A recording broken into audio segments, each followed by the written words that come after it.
السلام عليكم متتبعي ومتتبعات قناة مطبخ سناء. كنتمنى انكم تكونوا بخير وعلى احسن حال باذن الله. مرحبا بكم في فيديو جديد ووصفه جديده. الوصفه ديال اليوم هو الحامض كيف ما كتشاهدوا. هذا هو وقته، وهذا هو الوقت اللي يمكن اننا نستغلوا فيه الحامض احسن استغلال. نجهز معكم الطريقه ديال العصير، واهم من هادشي كامل اننا نستغلوا قشور الحامض. نبداو بسم الله على بركه الله. اول حاجه قبل ما نشريو الحامض ضروري ما خصنا نشوفوا الحامضه اللي تكون كبيره، كل الحجم ديالها كبير باش كنتاكدوا انها كتكون فيها الماء كثير. وثاني حاجه ان الجلده ديالها كتكون جديده وقاصحه. كل ما كان الجلده قاصحه ديال الحامض كل ما كتكون طريه اكثر. اول حاجه غادي ناخذ الحامض ديالي نغسلوه مزيان، غنخليه يقطع.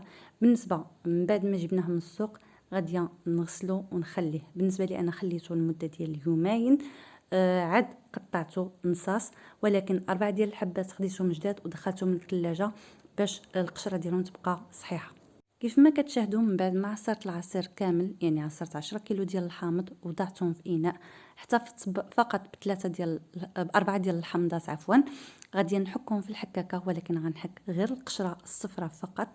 وكنحاولوا دائما ان ناخذوا الحامض اللي طري.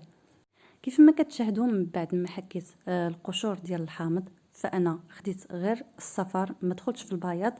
غادي نعصر هاد الحمضات ونضيفهم لهاد العصير. من بعد ما عصرت الحامض اللي كان متبقي ضفته على العصير. الان غادي نضيفوا 2 كيلو السكر لهاد الكميه ديال 10 كيلو ديال الحامض. بالنسبه 10 كيلو ديال الحامض راه كتعطينا تقريبا غير 4 يطرو ديال العصير. ومني كنضيفوا 2 كيلو ديال السكر كتزيدنا 1 لتر، يعني كيجي المجموع كامل 5 لتر ديال العصير. غنحركوا العصير من بعد ما ضفنا له السكر. بالنسبه لي نقصت الكميه ديال السكر، ففي العاده انه كل 5 كيلو ديال الحامض خصها 2 كيلو ديال السكر. وكيفضل انه يكون سكر قالب، ولكن انا فضلت حاليا انني ندير سكر سنيده، لانه ما كيعطيش واحد الكميه ديال الحلاوه كبيره، لان السكر القالب كيعطي الحلاوه كثيره بزاف وكيجي شويه قاصح في الحلاوه، فما كيخليش اللوغو ديال الحامض كيبقى باين. كتبقى تشرب غير السكر اكثر من انك كتشرب الحامض. نغطيو العصير ديالنا يا اما بابي سلوفان اولا بغطاء زجاجي من الافضل. نتركوه لمده ديال 12 ساعه، اي المده ديال الليله كامله. يستحسن اننا نحركوه ونتاكدوا ان السكر كيذوب مزيان. كيف ما قلت لكم في البدايه ديال الفيديو انني ماشي الهدف ديالي هو العصير ديال الحامض، ولكن الهدف ديالي هو الطريقه ديال استغلال قشور الحامض. نوريكم الطريقه اللي غنستغلوا بها القشور ديال الحامض. الان غناخذوا القشره ديال الحامض من بعد ما عصرناه، يعني ما غنرميوهاش، لان بزاف ديال الاخوات كيرميو القشور ديال الحامض. غادي نبداو نقطعوا في الحامض. غناخذوا هاد القشور ديال الحامض ديالنا، غادي نحاولوا اننا نقسموها على 2 ديال الانصاص، وغادي نقطعوها رقائق رقيقه، اي شرائح رقيقه. بالنسبه كاينه اللي كيفضل انه كيستعملها مع الدجاج بطريقه مصيره، بامكانه انه يقطعها بهذه الطريقه، ولكن يحاول انه يقطعها بالطريقه العرضيه ماشي بالطريقه الطوليه على هذا الشكل هذا. ويوضعها في القنينات ديال الزيت ويتركها في الثلاجه. بامكانكم انكم تستعملوها بهذه الطريقه هذه اللي غتستغلوها لمجموعه ديال الاشياء. اول حاجه انا غناخذ قنينه ديال الدجاج اللي عندي مغسوله ومعقمه بطبيعه الحال، وغادي نوضع فيها كميه ديال الزيت لا باس بها، وغادي نوضع فيها هذا الحامض من بعد ما نقطعه قطع رقيقه على هذا الشكل هذا. بالنسبه بزاف كيتسائل يقول علاش صالح هاد القطعه ديال الحامض.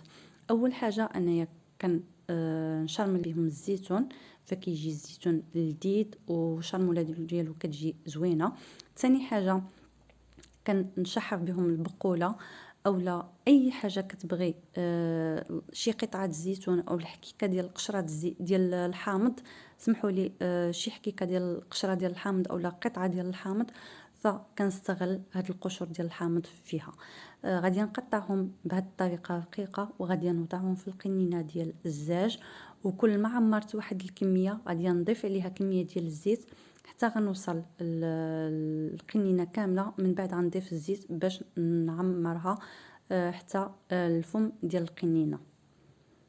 تابعوا معايا حتى الاخير وشوفوا النتيجه. من بعد ما انتهيت من ملء قنينات بالقشور ديال الحامض كيف ما كتشاهدوا معايا، فالزيت ما عمرتوش بزاف، ولكن الان عاد غنعمر لهم الزيت من بعد ما كننتهي نهائيا وكنتاكد ان القنينه امتلأت بالحامض. غادي نضيف الزيت شويه بشويه حتى يوصل لفم القنينه. من بعد غادي نخليه حتى يتقاعد مزيان، وغادي نغطيه بطبيعه الحال ندخلو للثلاجه. هاد الطريقه ديال هاد الحامض ضروري ما انها تبقى في الثلاجه باش كيبقى المده طويله وما كيخسرش، وكيبقى يستعمل جميع الوصفات اللي يمكن انك تستعمل فيها الحامض كيفما كانت نوعها. هاد القنينه هادي عندي فيها القطع ديال الحامض من بعد ما داز لي ليهم عام. بغيت نوريكم ان الحامض ما كيجرالو حتى حاجه، واخا كيكون مقطع قطع صغيره كيبقى طري ومزيان وصالح لجميع الاستهلاكات، وخصوصا شرمولات الزيتون كنصحكم بها بزاف. بالنسبه اي حاجه كنحتاجو فيها النكهه ديال الحامض في الطياب فكنستعملوا هذا الحامض هذا، يعني كيسهل علينا بزاف ديال الامور وكيسهل علينا بزاف ديال الاشياء في الطبخ. كنتمنى انكم تجربوا هذه الطريقه وتستافدوا منها، وشكرا لكم. بالنسبه للطريقه الثانيه اللي هي الاحتفاظ بقشور الحامض في المجمد، بالنسبه لي انا شخصيا كنوضعهم دائما في المجمد.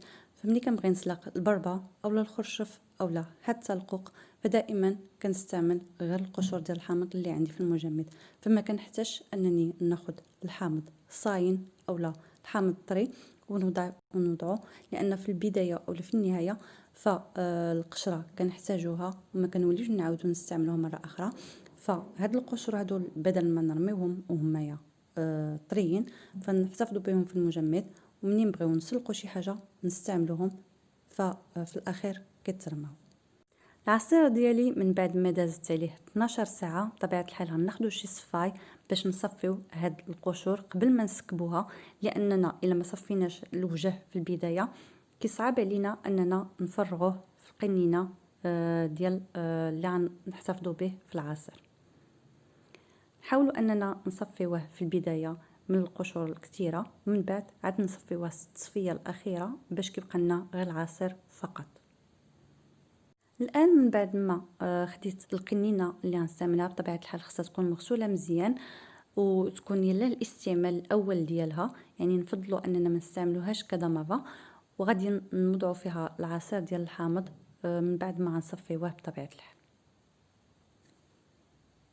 هاد النصيحه ديال الاستغلال ديال قشور الحامض كيف ما كتشاهدوا، فانا وضعت القطع ديال الحامض وعصير الحامض درته مخفف، ما كدرتش فيه كميه ديال السكر بزاف، وقطع ديال الحامض كيف ما كتشاهدوا فكتبقى عندي في الزيت، وكنوضعها في الثلاجه. ضروري ما تبقى في الثلاجه باش كتبقى في لوغو ديالها ما الحامض ما كيذوبش بسهوله.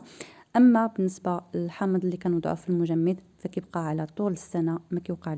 كنتمنى البنات انكم تشجعوني وتبارطاجيو الفيديو مع جميع الاصدقاء والاحباب. بالنسبه لهذه الفكره كنتمنىها انها تنال اعجابكم وتستغلوها وما تبقاوش تضيعوا نهائيا قشور الحامض، تستغلوا الحامض كامل بدون ضايع. بالنسبه الى عندكم افكار اخرى كنتمنى انكم تبارطاجيوها معايا وتوضعوها في الكومونتير.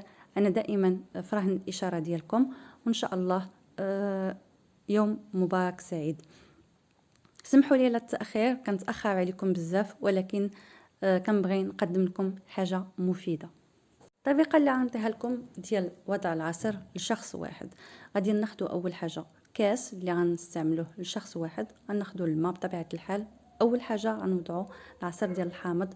في البدايه ضروري ما نحركوا القنينه باش نحاولوا اننا نخلطوا جميع المكونات.